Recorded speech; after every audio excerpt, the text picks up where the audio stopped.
It's a tradition at Honey Creek Middle School in Terre Haute to recognize the 8th graders at their last home game. That was the case recently for the girls basketball team. As Emmy award-winning photographer John, Tim, and I found out, their final home game turned out to be a dream come true for one member of the team.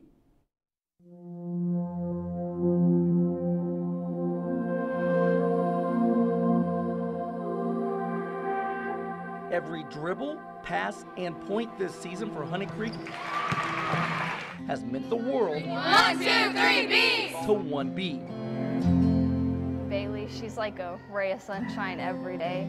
You can be having the worst day and then just go talk to Bailey and everything's fine. That ray of sunshine is Bailey Halloran, the manager for the 8th grade girls Honey Creek team.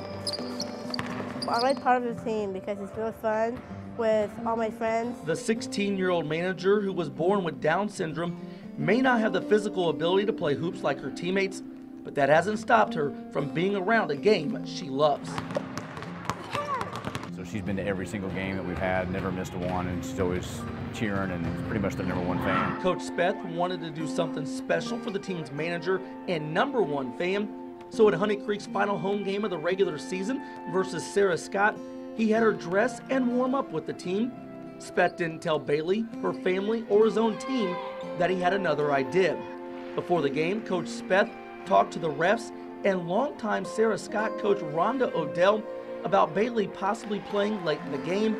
It was an idea that Coach Odell and her team really liked. They were very excited. Some had recognized her from her previous game being manager. With everybody on board and Honey Creek up big in the final quarter, Coach Speth surprised Bailey and called her number.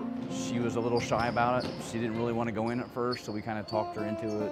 I told her to go up to the scorer's bench with another player, and they both went in at the same time. And once she was in, she was off and running.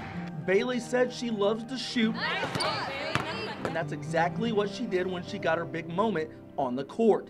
After she missed a couple, the Sarah Scott team pulled off the ultimate act of sportsmanship. And I said, you know, anything goes. We're going to get her at least 1 bucket, if not more. As Bailey tried to score her first career points, the Sarah Scott team was rebounding her misses and giving her the ball back.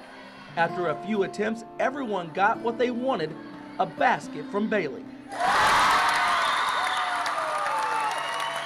When we went to the locker room, and they had the biggest smiles on their face, just because they were so proud of doing something for someone else. And they were good sportsmen. At the end of the day, that's all that really counts, is, you know, being a good sport. And what really made it was those Sarah Scott girls, they went right along with it. It was crazy. Everybody in the stands stood up and started cheering. Sarah Scott did, Honey Creek did, everyone did. With everyone in the gym cheering her on now, Bailey tried to score again, but the clock ran out. However, her once-in-a-lifetime moment was far from over. You see, the fans and players didn't move after the final buzzer. That's when one of the refs encouraged Bailey to keep playing. That final buzzer went off. One of them actually said, hey, go in and shoot it again. With the game over, Bailey listened to the ref and kept playing. She would nail an even longer jumper that sent the gym into a frenzy and proved there is more to a game than winning and losing. Biggest smile I've seen running back down the other floor. It was really fun, really, and I was out to being happy. We lost that night. I don't know what the score was. I know Bailey scored 4 points. Everybody was there for one reason, and it was to be able to make that moment special for Bailey. Okay, well, group hug.